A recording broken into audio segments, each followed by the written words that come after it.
Halo semua, welcome back to channel Teknoza ID.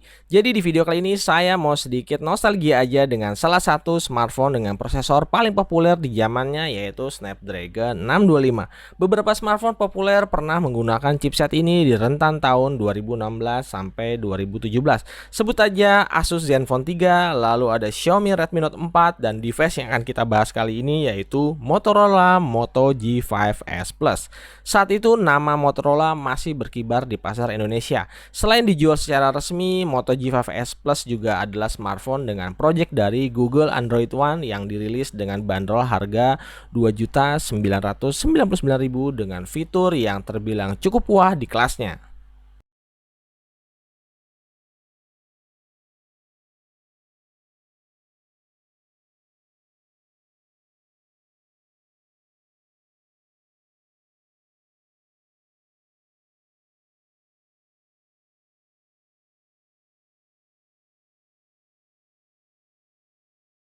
Sekarang smartphone kelas 2 jutaan itu paling dapatnya ya bodi berbahan polikarbonat. Berbeda jauh dengan Moto G5s Plus ini yang seluruh bodinya terbuat dari metal. Untuk keamanan juga Moto G5s Plus ini dikasih perlindungan splash resistant. Yang paling kelihatan perbedaan dengan smartphone zaman sekarang adalah rasio layar dari Moto G5s Plus yang masih pakai rasio jadul 16:9 dengan bezel yang super tebal. Layarnya sendiri berjenis IPS LCD dengan resolusi Full HD dengan kaca pelindung Gorilla Glass 3. Kamera selfie-nya 8 megapiksel yang punya LED flash, dan di bagian bawah layar terdapat posisi fingerprint scanner yang kecepatannya masih bisa diandalkan. Untuk kamera belakangnya memakai desain rounded dual kamera yang ternyata di 2020 ini masih ada yang pakai desain seperti ini, misalnya Huawei Mate 30 Pro atau Infinix Note 7. Baterainya juga 3000 mAh dengan fast charging 15 watt serta portnya masih pakai port micro USB.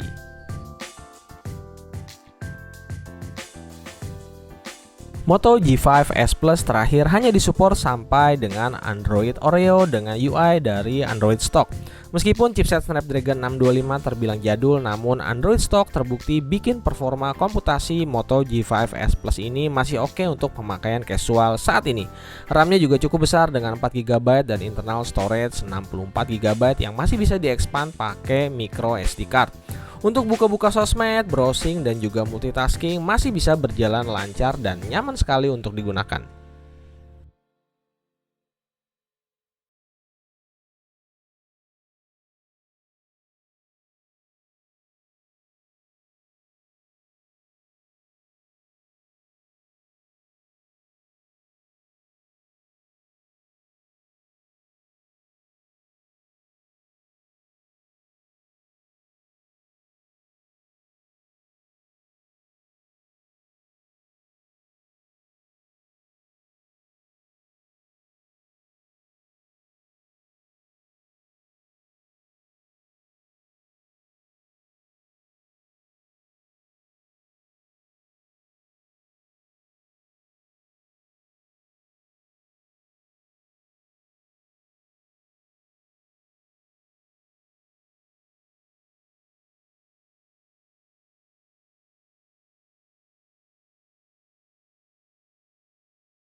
saya dengan Moto G5S Plus yang sempat saya pakai beberapa tahun yang lalu. Alasan saya pilih Moto G5S Plus saat itu adalah selain desainnya yang unik, hasil kamera dan videonya yang cukup oke, serta kehadiran NFC. Saat video ini dibuat, Motorola kembali menggebrak pasar smartphone flagship dengan merilis Motorola Moto Edge Plus yang sayangnya mungkin tidak bakal masuk resmi ke Indonesia.